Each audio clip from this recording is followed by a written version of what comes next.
Welcome to Natural Habitat Adventures Daily Dose of Nature, the Heart of Antarctica, presented by Expedition Leader Colby Brokvist and Guide Development Director and Expedition Leader Annie Van Dinther. It's such a pleasure to have you both with us today. Annie, I'm going to hand things over to you. Thank you so much, Kendall. And thanks to all of you who are tuning in and joining us for this series, The Heart of a Place. Today we're going to go to Antarctica, and I am so excited to have my fellow guide and friend, Colby. He's going to be our guide for this time, and I can't wait to have him bring us through this place. So Colby, you want to introduce yourself a little bit more? Yeah, thanks, Andy. Thanks for having me today, and thanks, of course, to everybody for joining. I'm Colby Brokvist. I've been with Natural Habitat since 2006, and I work mostly in cold places, so up in the Canadian Arctic and Greenland, down in Antarctica. Yeah, I'm a big fan of the poles. I sit on the board of directors for the Polar Tourism Guides Association. It's a consortium of guides that work in the polar industry. I absolutely love it. Happy to talk about it today. Fantastic. So let's get a little look at where we're going. We want to just show this map quickly of Antarctica. It's a very unique place. I did have the awesome privilege of going down there in 2016. But as we talk about the heart of a place, if you've tuned in before, you know that we've been talking about the different ways of knowing a place. So when we were talking about Mexico, we talk about locals and people who live there and how they know that country in a way that those of us who are just passing through just can't. What's very interesting about Antarctica is that other than scientific bases, people don't live there. This is not a culture of a group of people from a country that have been there for a long time.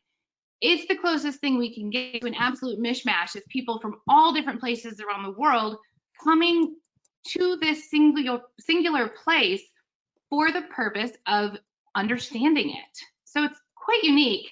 And Colby has been down there for the last few years, and I'm excited for him to share this perspective. Now, as we zoom in, when we say that we go to Antarctica, you can see this bigger map. It's a gigantic place. Really, of the 45,000 visitors that go there each year, largely, almost all of them are going to the Antarctic Peninsula. And that's an important distinction to understand. Most of the people who go there are going on really large boats, and they're going to come down from Chile or Argentina to the peninsula. So today we're going to be exploring the peninsula with our guide Colby. Colby, you want to lead us through? Yeah, so our trip is quite special, actually.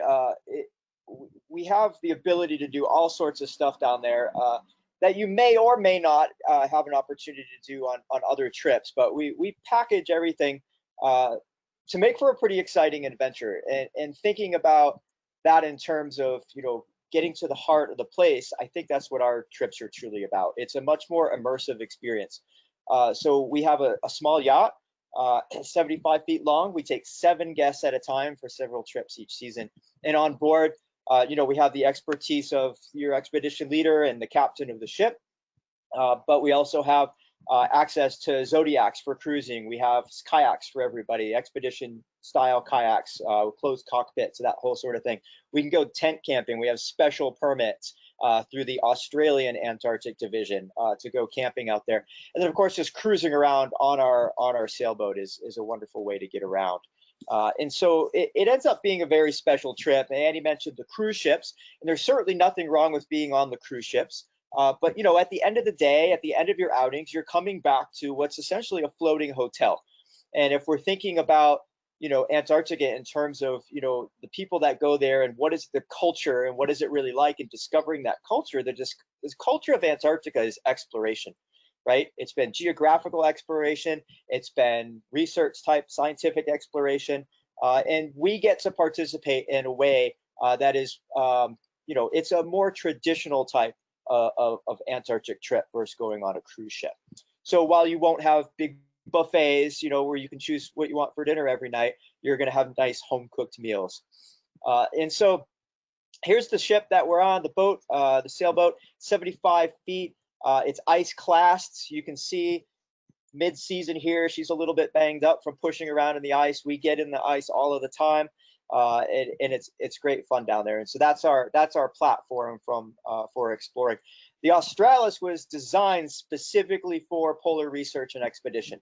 And so throughout the course of the 5-month Antarctic season, she sees NatHab for adventure travel trips, and the rest of the time is all for science.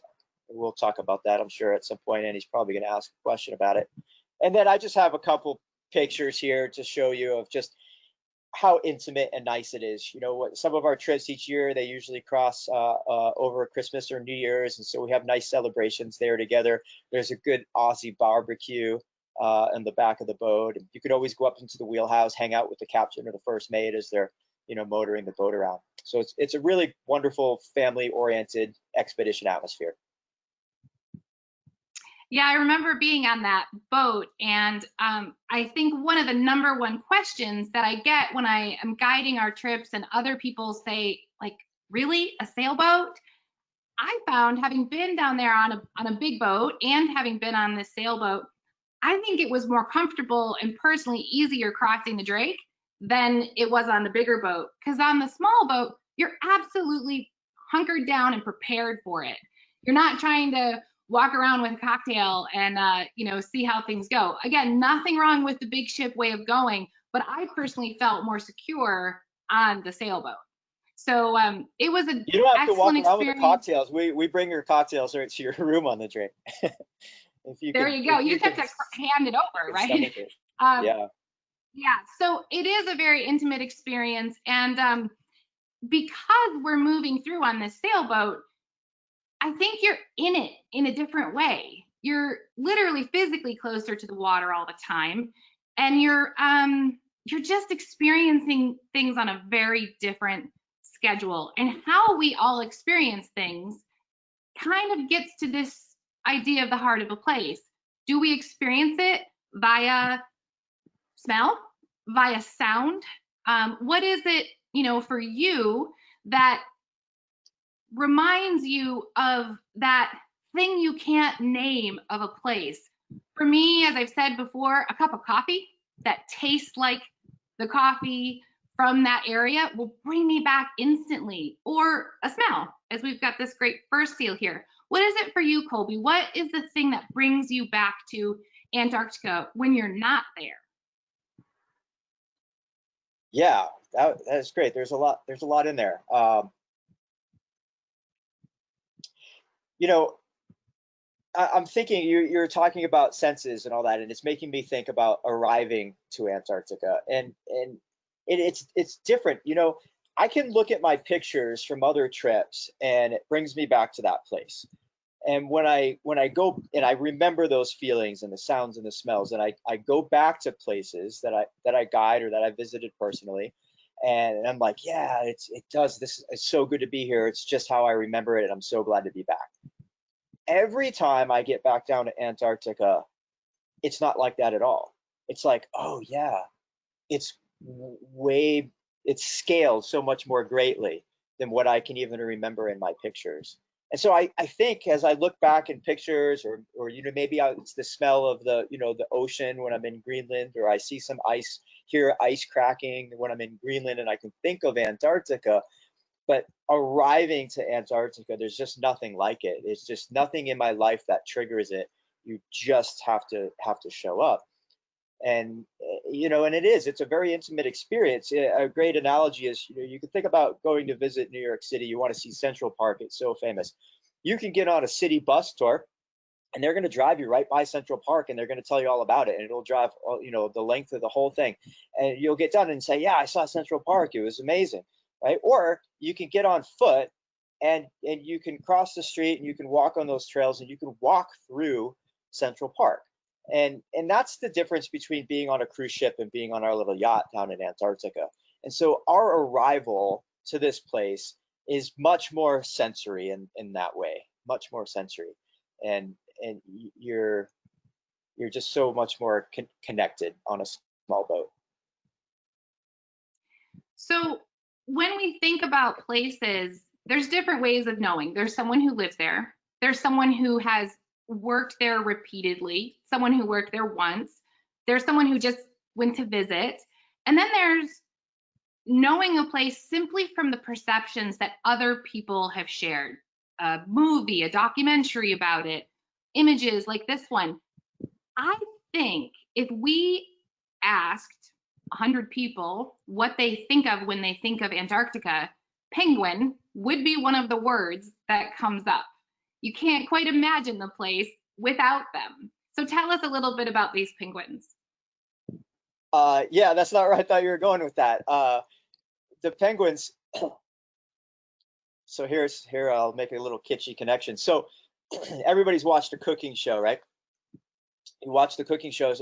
For me, I watch those cooking shows and I'm like, I want to taste it. They talk about, oh, this is delicious. The orange really comes out, whatever it is. I can't stand watching cooking shows because I never get to taste things. But I have a good feeling for like what those recipes are all about, and you get to see people's satisfaction and you have an understanding of how something is made, right?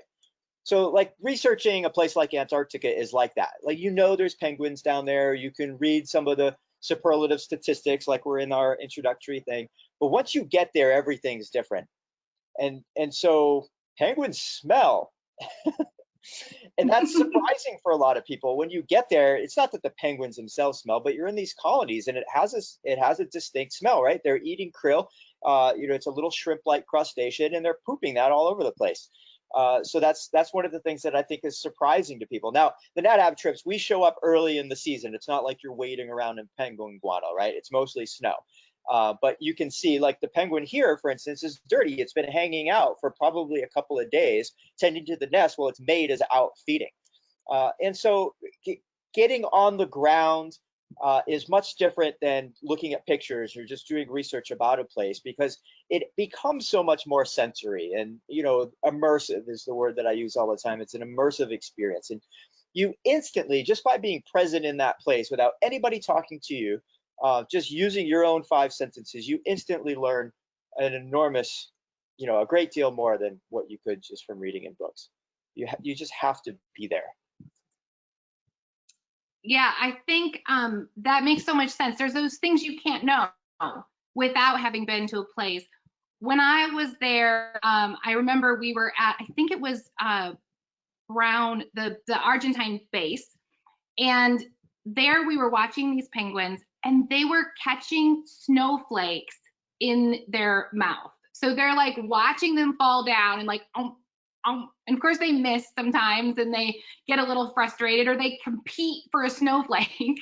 And I think it was one of the most joyful things I've ever seen. I didn't know that penguins liked to catch snowflakes just like we do when we get that great snow. That's a wonderful story. Tell us Yeah, about this place here. Well, your idea of joy is, it's wonderful, and I think that's what happens here. You find these joyous moments. There's so much wildlife in Antarctica, and it makes sense to start by talking about penguins, and that's what we think about. But you'll see other pictures as the slideshow just kind of progresses through that. There's so much wildlife down there, and sometimes we go looking for those animals. Like there at Base Brown, there's a penguin colony, and that's one of the highlights of that little area. Other times you just never know when they're going to show up. They just come out of the ocean, or they fly from the sky, or they pop up behind a big snowbank. You had no idea they were there. And so that surprise is great. And then of course the ice, we have ice and penguins in here now. So these are actually 2 different areas and two different years, but you can see that, the ice is amazing. And not only is it these just incredible otherworldly sculptures, but it's important for the wildlife as well. A lot of the animals feed on or around the ice. Penguins use it to evade predators and to rest. That's what these guys are doing. There's actually a leopard seal in the ocean, and they were trying to stay away from the leopard seal, so they hung out up on top of the ice for a while to get away. So you can't be in Antarctica without just becoming enthralled with the ice. The saying is, I came for the wildlife, but I came back for the ice, right? People that are on multiple trips, or they just become these, polar zealots. It's the ice, and we can drive around all day long, in these areas, and no iceberg is going to look alike, just like the little snowflakes that your penguins were catching. That's so true. And I have to say, that saying is said because it's true. You fall in love with the ice. And speaking of that joy, if we look at the next photo here, the joy of photographing becomes a different thing, I think, when you're photographing ice. It all of a sudden feels even more like a playground of just, beautiful things to look at from every angle. And that's another place where when I was down there, I was thinking, this is like no other. Yes, you can see ice in the Arctic, and maybe it even reminds you of being in Antarctica, but this is incredibly special. For you, is photography an exciting part of being in Antarctica? Yeah, it has to be, right? We all want to try to capture these memories and be able to, relive some of these stories. I'm a photography guide for NatHab on a lot of departures. The sailing departure is not photography specific, but of course we spend a lot of time on that. And if people are, more interested in photography and they want to learn more and talk about this or that, of course, then it's easy for me to engage.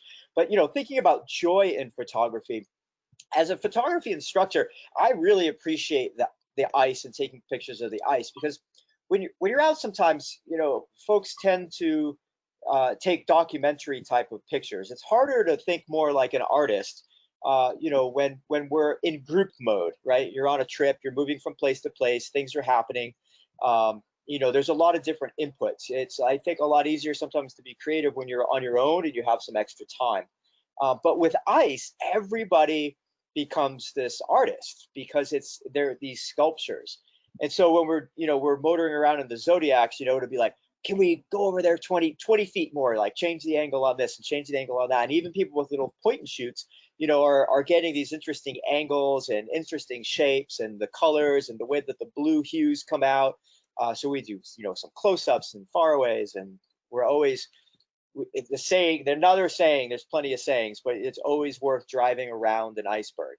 So we'll just do these studies of a particular iceberg, not on purpose, but just because it's so engaging, and that's what folks are asking for. Yeah, that makes a lot of sense. I feel like sometimes we forget as humans that creativity is a need for us. And certainly you get to express that and engage with it when you're in a place that is dedicated to science. People might not think that art is one of the biggest things that's happening in Antarctica. When we think about culture, we often think of the fine art that comes from that culture. Yep. The fine art that comes from Antarctica is pretty incredible. And vantage point, like we have with this picture, is part of that. It's so beautiful. Tell us about this. I'm laughing because you just got me thinking, like, oh, what are all the types of art in Antarctica? And I was thinking, yeah, sure, photography, mixing cocktails out on the deck of the Australis, is building snowmen. Yeah, that's true. Yeah. Yeah, definitely. Yeah, this is a pretty artsy picture, actually. I like the graphic, look of this. And one thing about the icebergs is they just have all these different shades of blue. So depending on the angle of the sun or the cloud cover, or how high you are off of the water, you get a completely different look. And in this case, we have some seals that are on a flat piece of sea ice, and that wouldn't be too interesting to take a picture of. You just have 3 sort of sausages on a white background if you were taking pictures from just the bow. And so instead, I told the guests to not take pictures, and I ran up the mast, and then I took pictures of them in their moment. And I think it's a powerful picture here. It really sort of captures the expanse and the excitement and what that experience was like. And of course, if you want to climb up the mast and take these pictures on your own, you're welcome to do that too. People do it all the time. The rule is, if you can climb up into the crow's nest, you can climb up into the crow's nest. I love that. I think it's also, I remember on our trip, there was a gentleman named Michael who spent a lot of time up there. It was the way that he preferred to move through Antarctica. The animals, of course, are definitely center stage during one's experience in Antarctica. Tell us about these guys. Yeah, so diverse set of creatures down there, and everything from birds to seals, whales, penguins, of course. So here we have a nice little Weddell seal on the left, and we have look at these wonderful sapphire blue eyes. This is the blue-eyed shag. It's a type of cormorant that lives down in Antarctica. And it's great to compare and contrast, how some of these animals live down there. And you'll get to see them out there hunting and fishing. Sometimes they're taking care of their young. When we're there on our trip specifically, it's bird nesting season. So we get to see them being on our either just tending to the nest and feeding their mates, or perhaps rearing their chicks if you're there later in the season. Depends on the trip.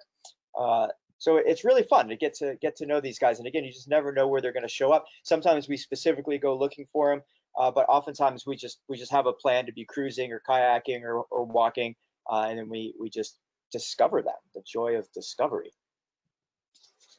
That's fantastic. I remember the skuas as being a pretty adventurous experience.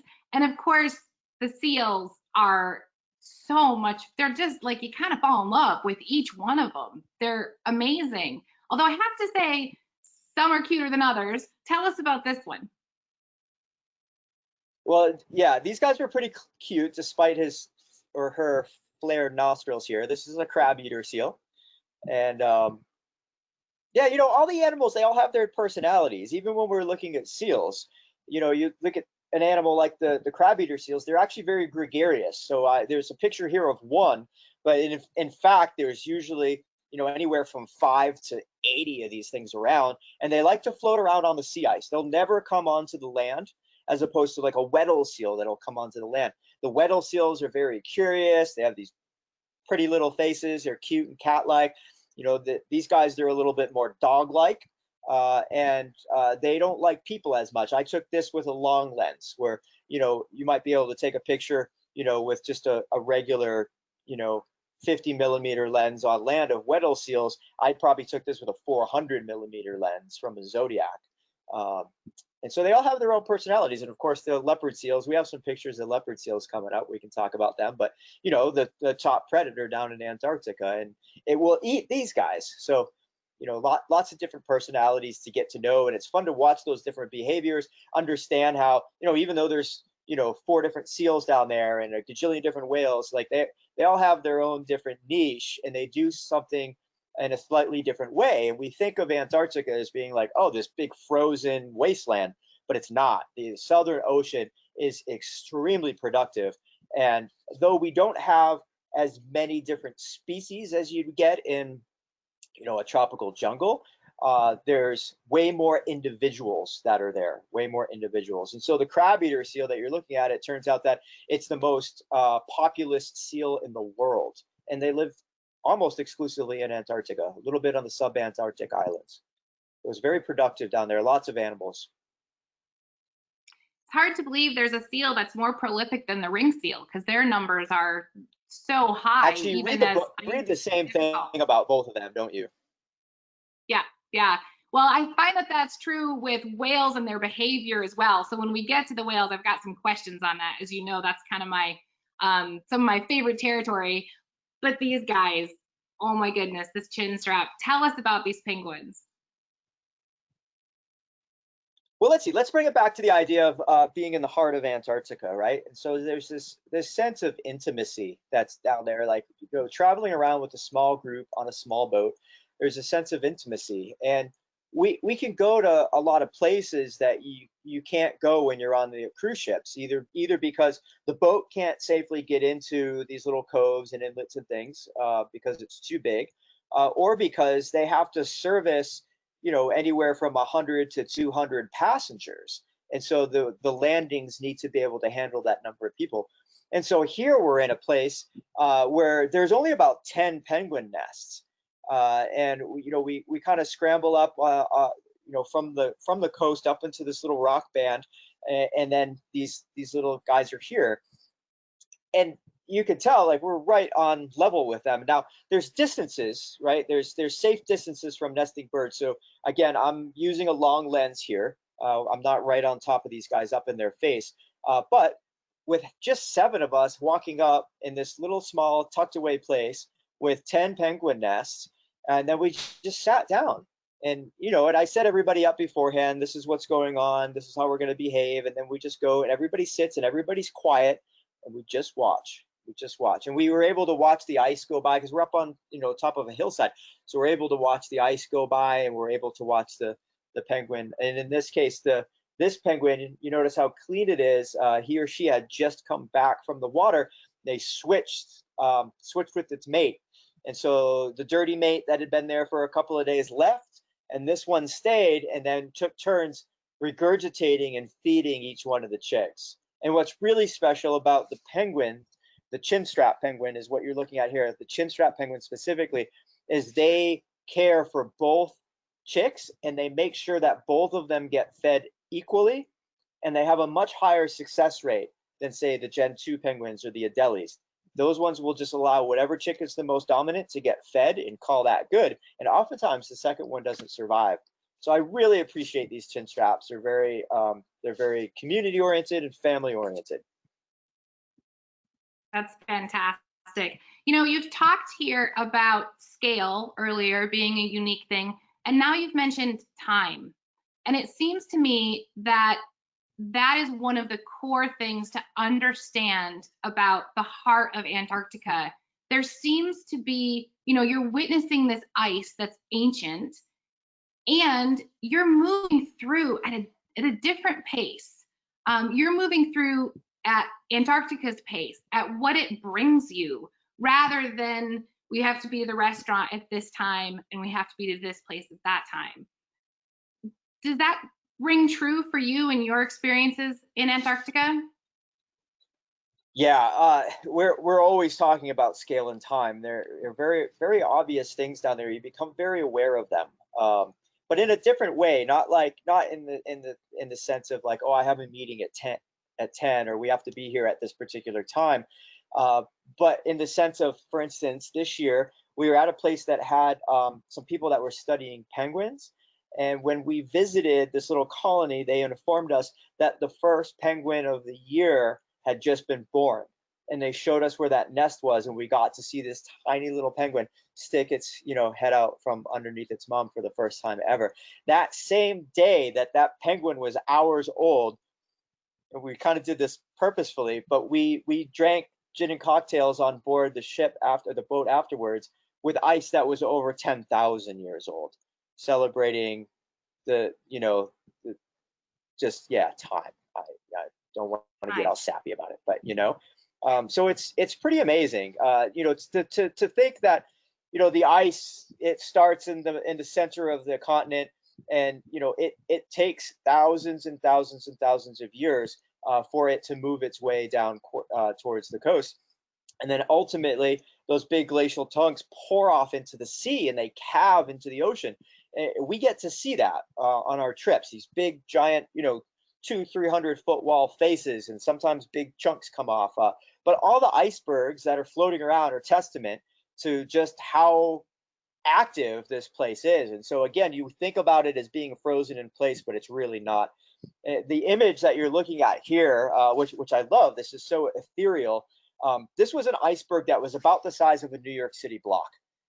It took us about 30 minutes to circle this iceberg, and it had these big towers and a big bathtub in the middle. And as we approached it, the captain and I, we were thinking it's probably going to be worth our time to just drive around this thing and just check it out. And so we did, and it's just amazing.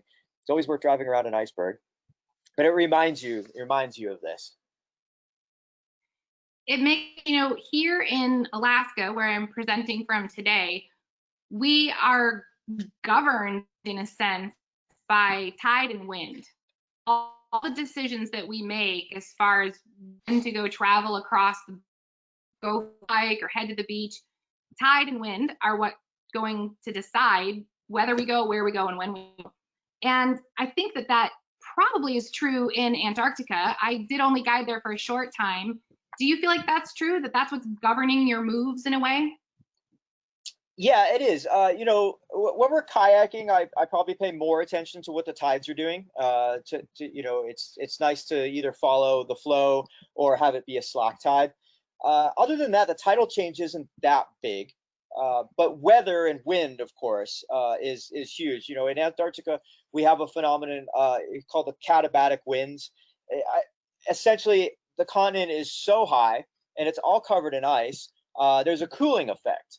And as we know, cool air is more dense than warm air. And so that cold air starts rushing down and it brings up more air and more and more air. And over the course of thousands of feet, that air comes just exploding off of the edge of the continent. Now, this doesn't happen all of the time. On the Antarctic Peninsula, because the peninsula sticks out into the ocean, there is a moderating effect by the ocean. But we can still have some days when those catabatics kick up, and so we're constantly watching that.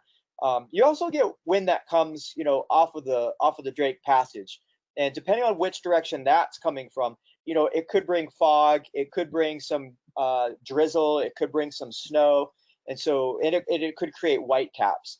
And so the captain and I, you know, that's one of the big things that we do behind the scenes is all of that planning. And when we think about travel in Antarctica, it's hard to have a plan. It's hard to have a schedule and stick to that. And you know, like this is exactly what's going to happen on what day. You know, you'll notice on the itinerary, if you visit our itinerary on the page, that it's just like, you know, day 3 through 17, Antarctica, right? Like you don't know what you're doing every day.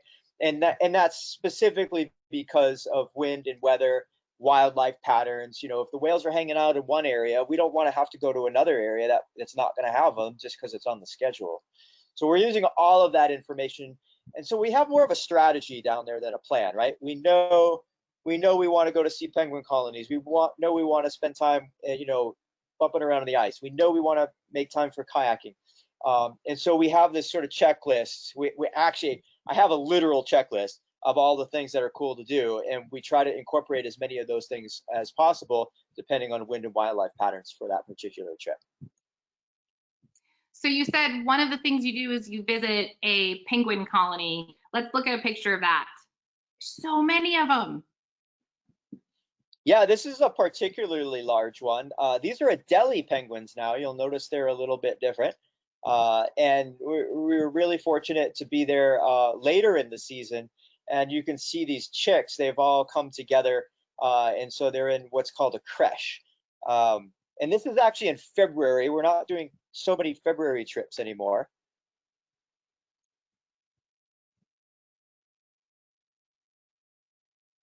It's very cool to see these young ones grouping up together. And I believe, if memory serves, if you're looking at the Adelie penguins, you're farther south than looking at the other ones. Is that right?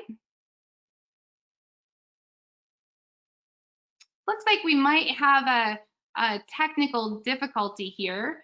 Kendall, can you see if Colby is still on? He is still on. It just looks like maybe his internet connection's a little slow. I will send him a message and check in on him. Okay, sounds good. I don't have this presentation kind of queued up here, so I'm going to just share some of the stories as we wait for Colby to come on. These are Adelie penguins, and they are farther south. And on some trips, you get to see them, and in some you don't, depending on the amount of ice that's there. I would say, for me, these penguins were quite interesting to watch because they're pretty aggressive. Colby, we're talking about the Adelie penguins there and sort of their culture, I guess, if you will. And one of the things I asked is, you know, my memory is that farther south is where you're going to see the Adelie penguins. And that, in fact, that's kind of one of the things that is being studied relative to climate change, is where they are. Is that ring true for you? Yeah, yes and no.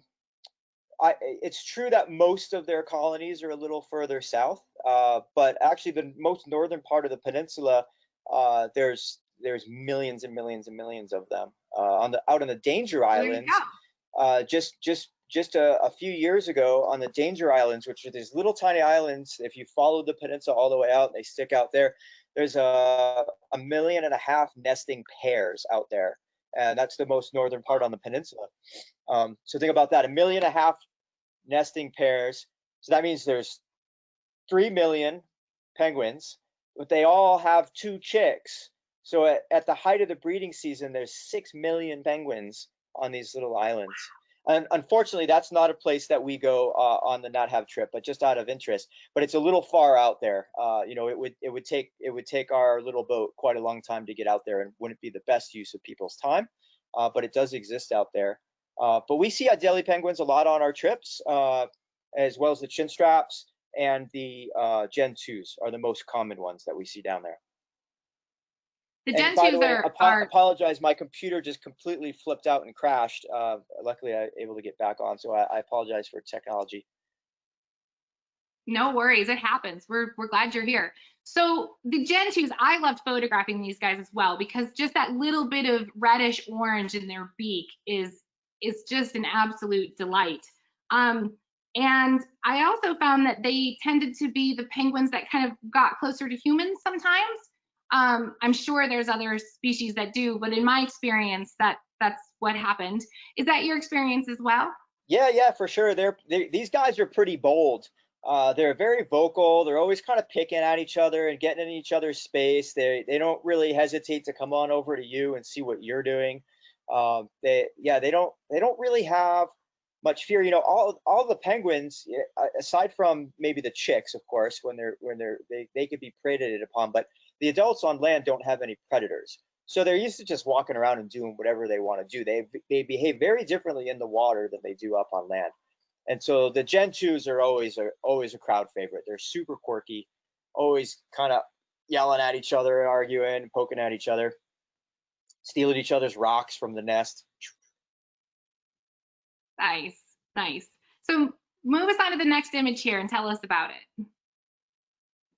Yeah, so I think this one's in here just to talk about, you know, intimacy. So here's another Gen 2 penguin, and I mean, this is a scene that just really captures the spirit, I think, of what our trips are all about. I mean, here's a person that's just sitting, enjoying herself in this, you know, amazing white wilderness, and a penguin just walks over to see what she's up to, right? No reason to, other than just like, hey, what's up? And this penguin, it spent a few minutes there. It kind of walked around and then, you know, and then left. And that's about as close as the penguin came. There's no reason to. Nobody was being fed or anything weird like that. It's not why the penguins come around. They're just truly curious, checking out, like, hey, who's this on my island? And so these kind of moments are just amazing. And it's, you know, for this person to have that type of personal experience with a penguin, with wildlife down in a place like Antarctica, you know, something like that can be life changing. You know, they're looking at each other right in the eye and having this very, very personal experience. And that's why our trips are so very special. It is transformative, I think, to be in such a vast wilderness and yet have these animals so close. And, you know, the predation is part of that. It's not only cute animals and a moment with a penguin, but you can see some kind of hard things to watch sometimes. Yeah, like for instance, sometimes you get to love penguins and then you get to see them munched on by orcas. But orca are really cool too. So this is a really fascinating thing to watch. And so what's happening here is there was a pod of orca, and we know the orca pretty well. I've spent a lot of time personally with this pod of orca, and our ship, the captain and the crew, they actually take a orca research team down there every year for a month, and they just follow orcas around. And so we know the patterns of a lot of these animals. It can go find them reasonably easy. It's never guaranteed. Animals will do what they want to do. But anyway, one day, sure enough, there were we were hoping, and it turns out they're teaching the young one how to hunt. And so what you're looking at on the left is you know, sort of an immature juvenile orca, and then on the right it's a little baby one, and everybody was corralling the penguin so the little one could make a kill and understand that they can hunt orcas. And we watched this for 20 minutes, and you know, the mother would grab the penguin and then bump it over to the little one and try to get the little one to grab it, but the little one would bump it back, you know, like we're playing, you know, playing ball or something, and didn't quite get what was going on. And then finally, well, you know, and of course we're all like, penguin, penguin, and then orca, orca, and then oh, penguin, you know, like we didn't know who to root for, you know, but it was an amazing natural moment. But eventually the little one figured it out. And you know, we understood what was going on after spending a little bit of time. We understood what the scene was all about. And so the picture on the right, what you're seeing is that little one brought the penguin over to the boat, to us, to show off the penguin. Like it had figured it out. So like after the 20 minutes or whatever it was, 30 minutes that they were trying to teach it, it got it. And certainly those orcas, you know, they're extremely intelligent. They communicate with each other, you know, underwater, the whole thing. Probably gave some sort of recognition to the young one, like, ah, there it is. That's what we wanted you to do. You did it right. And then that little guy came right over and he showed us, oh, I got the penguin, I got the penguin, and it circled the whole boat. It showed each one of us individually, looked us right in the eye, like, yeah, I did it. And then the whole pod left. So just amazing, amazing moment. And we're, you know, we're on a little yacht, 75-foot yacht, right? So you're basically on waterline with these guys as it's happening. That is incredible. It's like it was a little graduation ceremony for the penguin. Oh yeah. Tell us about this seal here. Oh, this wonderful little sleeping seal. I have this picture up over my mantle. I put it in here just because I love it. I mean, it's just so peaceful, not a care in the world. We think of Antarctica as being this, you know, cold, harsh, hard to live in place, and you know, it is that in some ways. But the animals that are there are just perfectly adapted for it, right? They have everything built into them that they need in order to survive and be happy. And so this guy's just having a little nap on the snow. Just a wonderful little moment. This is a very peaceful image to have above your mantle. I feel like sometime we could do a webinar just on what's the one picture or the central picture that guides have chosen to, you know, have in their home, because we're privileged to have so many images, and the ones that kind of make it to the top there are pretty interesting. Tell us about this one. This is gorgeous. The colors are amazing. Yeah, and again, you know, all the sculptures, you know, of the ice, and here what we have is an iceberg that would have flipped upside down, and you can see all the scalloping from the waves, and it would have cleaned out any rotten snow or anything like that that would have been attached to the iceberg, and so those nice blues start to come out. And then penguins resting up on top, you know, so they can travel from the colonies. They'll travel, and the different species of penguins will travel different distances. And so, you know, they might be gone for a day from the colony and then come back and replace their mate. They might be gone 4 or 5 days, depending on the penguin and depending on where they're actually able to find food. And so you can imagine spending time in the water. It's dangerous because there's predators. It's also very tiring to be swimming, and you know, a penguin can sit and float around on there, but there's still an amount of, you know, being active that goes along with that. And so they can come up onto the icebergs and they can just chill out for a while. And so this image, what we're seeing here is these penguins have we watched them all of a sudden we were in the area of this iceberg, and we just saw them all just start launching themselves out of the water and up on top of this iceberg as they were moving from the feeding area to the colony, and they were about to take a rest here. Beautiful. What do we have next? What everybody's been waiting for. There's teeth. So here's a leopard seal, the polar bear of the South, right? Polar bear of the South. There's no penguins up north, but we have the auk family. There's no polar bears down south, but we have the leopard seal. And so here is an enormous mammal predator that hunts other mammals. It hunts seals, just like a polar bear would hunt seals up north. But the leopard seal, it's a little more cosmopolitan. It depends actually on the season.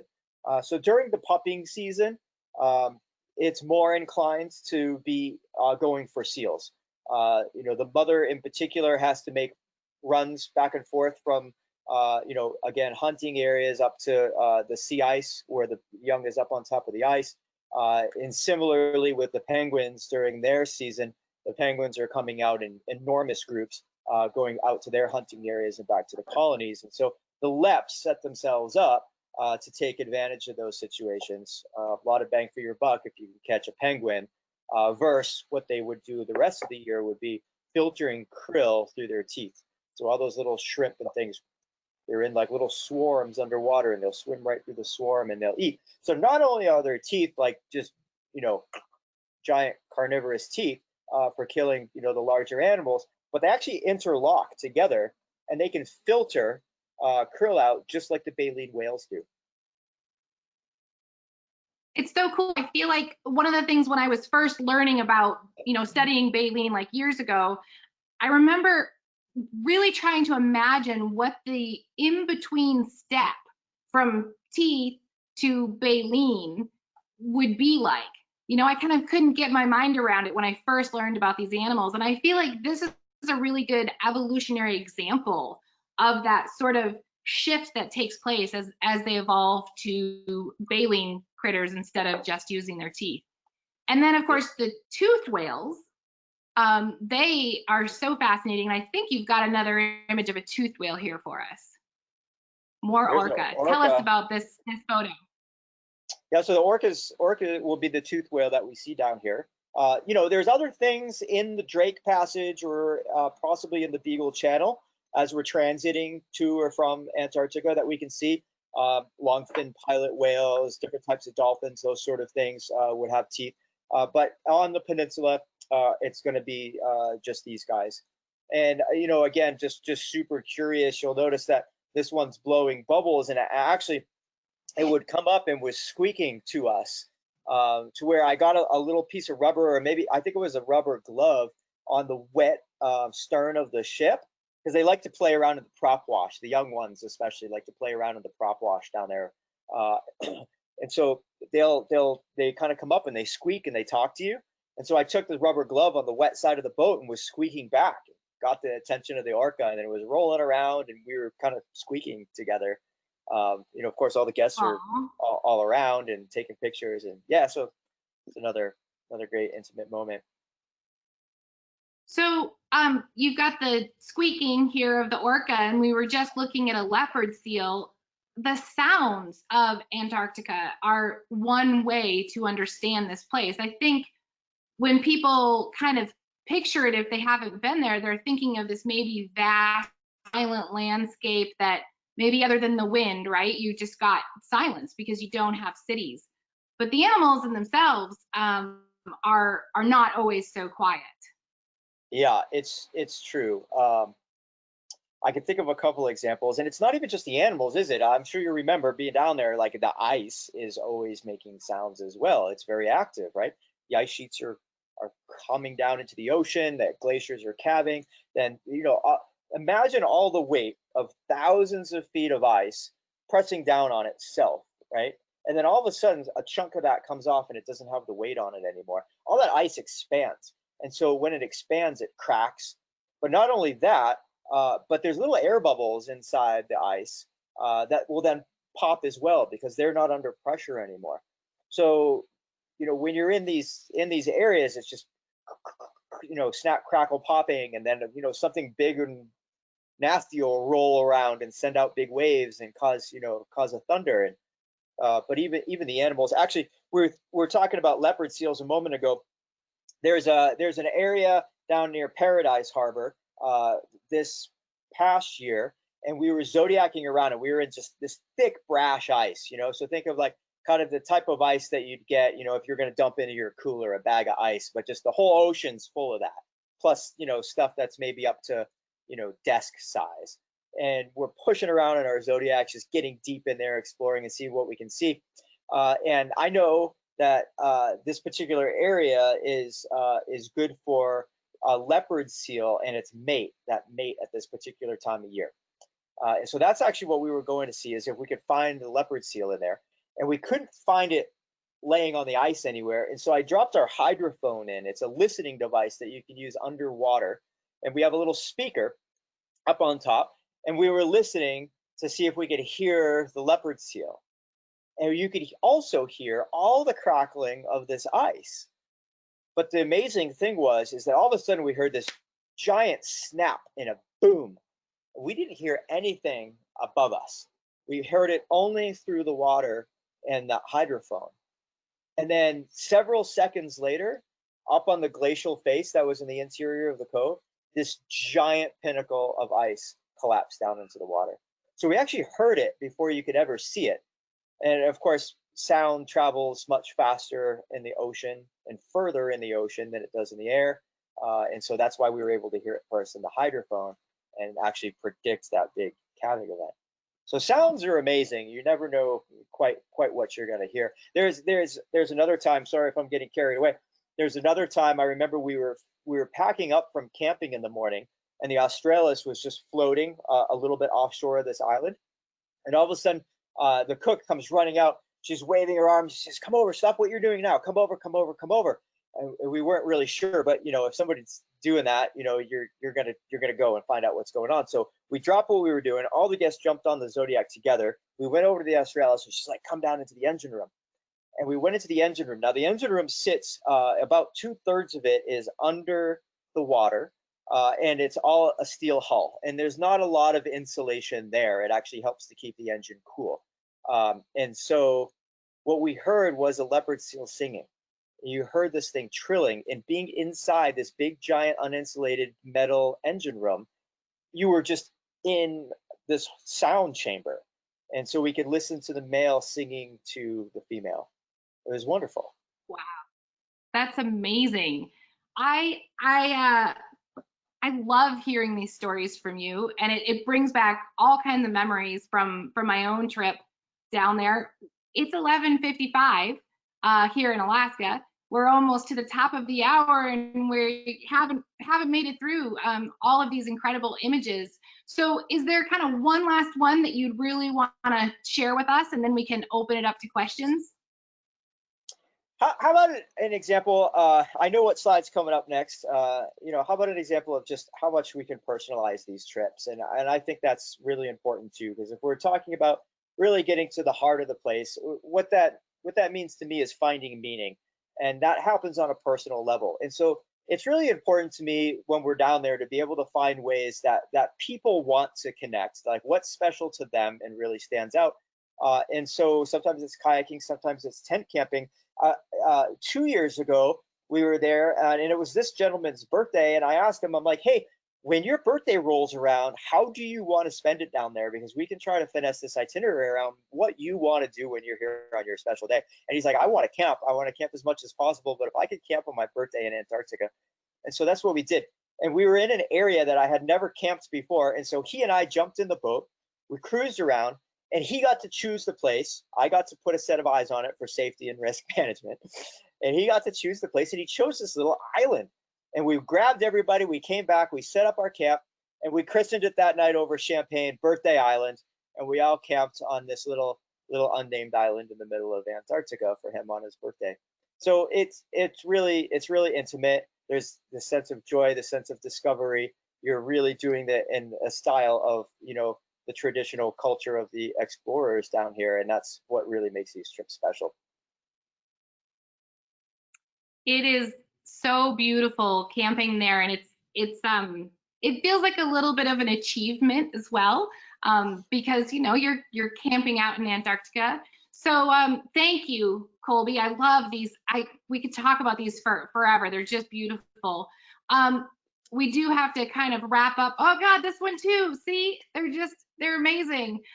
Kendall, we will hand it over to you for questions as we look at some of these incredible images. Yeah, let's check them out. We do have lots and lots of questions for you guys, so I'd like to get right into it. But first, I just want to remind folks that if they have questions for you, they can submit them in the control panel under the questions field. Okay, first question. Does this boat actually sail, or is it just motorized? Yeah, great question. It does sail. We use the sails a lot on the Drake. Primarily, we're not looking for power from the sails. We're looking for stability. And so the mainsail tends to just operate as a giant staysail. But we do have some foresails that will help us get a little extra speed as well, half a knot to a knot, maybe something like that. If people are really interested in sailing, which we usually do it on each trip, we'll put the sails up and cut the motor just for the sake of doing it, and it's cool, it's brilliant. But it's not very efficient, and particularly like when we're really poking around down in all these little coves and inlets, you can imagine the challenges with sailing around icebergs. And so it makes a lot more sense to retain control with a motor when we're in these challenging situations. Great. The biggest question, as I'm sure you can guess, is how rough is the Drake Passage crossing? And I guess how often do people experience seasickness compared to a larger ship? Compared to a larger ship, yeah. Seasickness is really personal. I mean, on every trip, cruise ship, or it doesn't matter how big or small your ship is, somebody on this ship's going to get sick. These vessels behave very differently. A cruise ship, yes, if you're in more moderate, like just kind of swelly conditions with not a lot of wind, it wouldn't be a big deal to hang out in the lounge at on a cruise ship and have some cocktails. But when you're really in the middle of the Drake on most of the Drake crossings, the swell is really big, and if you're getting a little crosswind and some capping, it tends to throw the boat around a lot. Different cruise ships are different. If they have stabilizers, things like that, it can help. But most people on the Drake, even on the cruise ships, are in their cabins, laying in their bed all of the time. And I work on cruise ships as well, so I can tell you that firsthand. Our boat is very different. Our sailboat is very different. There's pros and cons to all of it. They all feel a little different, but they're all kind of the same. Imagine our boat is only 75 feet long. So where a cruise ship might be on 2 or sometimes even 3 different waves, we'll be on 1 at a time. And that means our boat is moving in one motion, and you can set yourself up in your bed to get used to that motion. Where the cruise ship, you're on multiple waves, the front of the boat and the back of the boat are doing different things. Also think about, if you're in the premium cabins on the 5th floor of the cruise ship, think about how much movement there is for you, right? On the Australis, all the bunks are at waterline. And not only that, but remember we have the staysail. So actually what happens is this. And so it's a much different feeling being on one boat versus the other. I think if people tend to get seasick, you're going to get seasick. And if you don't, you don't. But everybody's going to be in their bed for the duration. Okay. And how many days does it take to cross from point to point on the boat? It's the actual crossing of the Drake is about 2 days. We can actually figure it by the hour. Usually the evening before, or certainly the morning of our departure from the Beagle, we can get it within usually an hour or 2. And so 2 days is about typical. But there's also we also transit for a half a day or so in the Beagle Channel and through Tierra del Fuego as well. Which is wonderful. It's all of that is scenic. It's very different. Everything's very different. The Beagle versus the Drake versus Antarctica. They're 3 very different places actually. And so the Beagle, there's tons of wildlife. We're all up on deck. I mean, there's condors, new types of seals and birds, and we have humpback whales feeding in there. And then of course you get all the albatrosses and all those things. And and I say on the Drake, like everybody's in their bed, and generally that's where you're spending most of your time. It's the easiest place to be. And certainly if you're sick, it's the best place to be. But we all go up to the wheelhouse and hang out on the wheelhouse. And on the back of the boat, there's a nice bench seat that sits under a covered awning. And so you have a little lee protection there. And we can watch the albatrosses and photograph the albatrosses, petrels, and all those things that are out there as well. Great. There's a quick question for you. What whale is in this photo right here? Stinky Minky. This is an Antarctic minke whale. Very, very curious. They're smaller whales.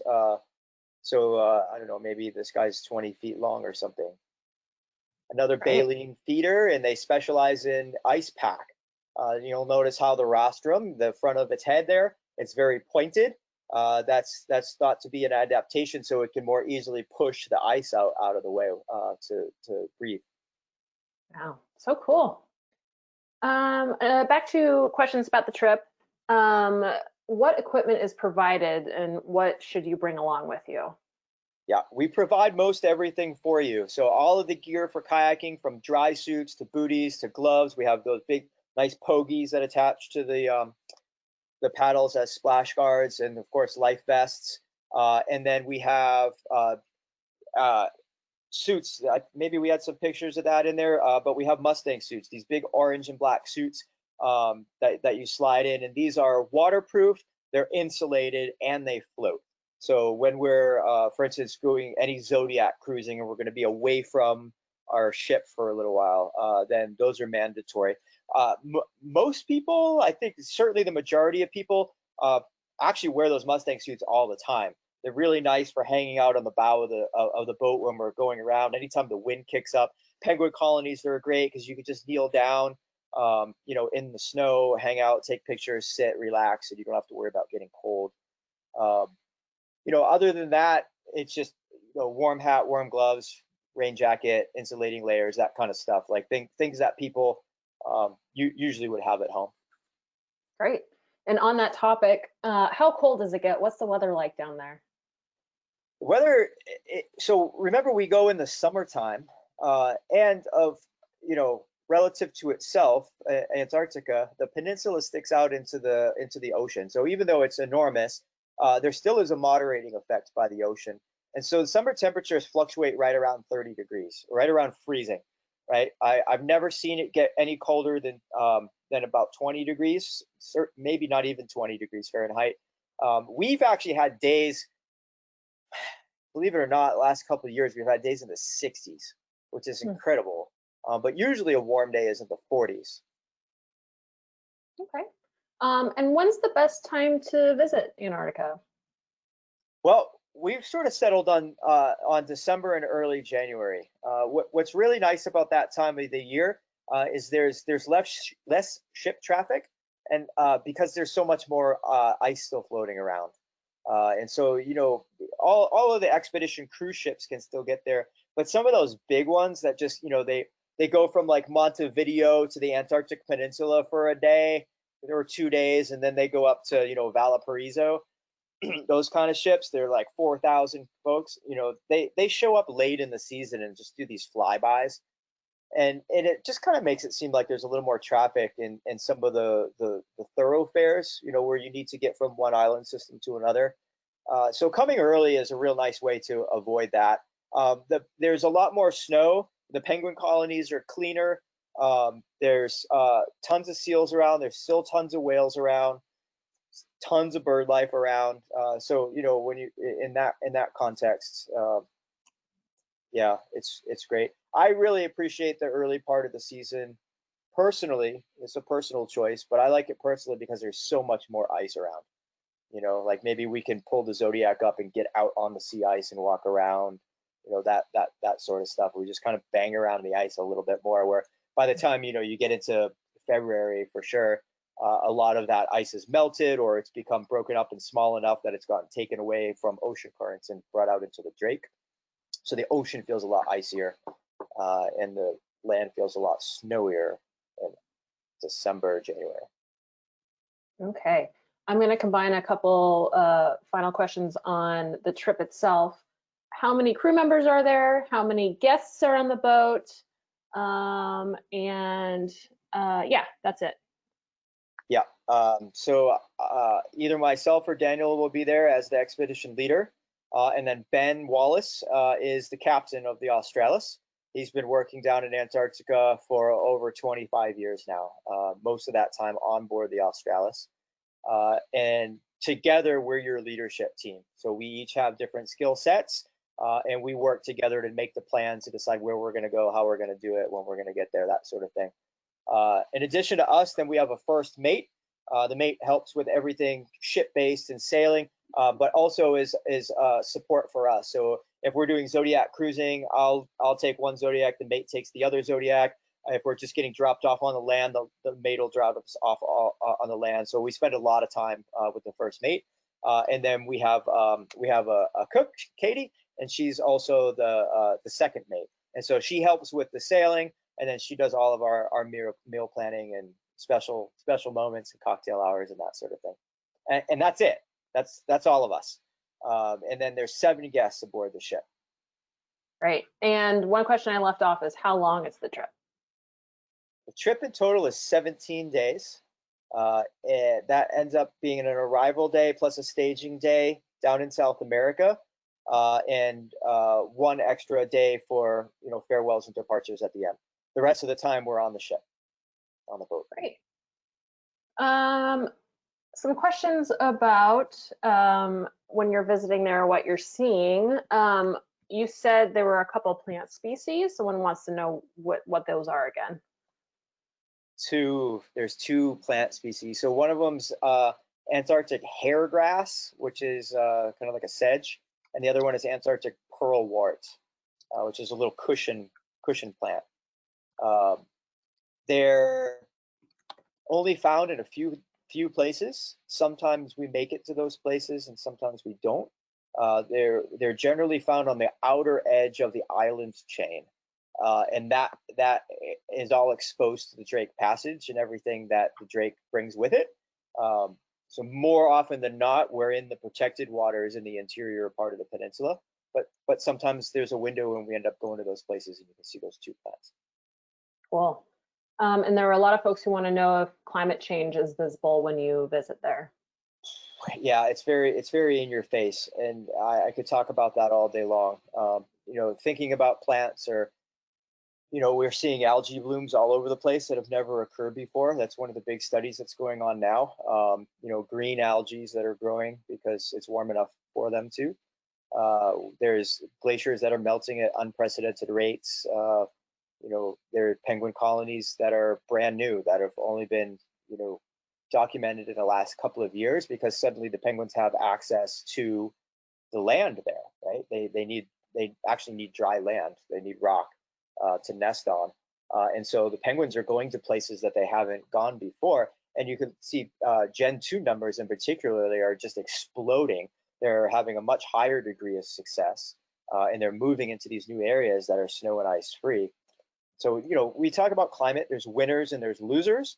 But if you're unsure of climate change being a thing, which I can't imagine in this day and age, anybody could still have uncertainties.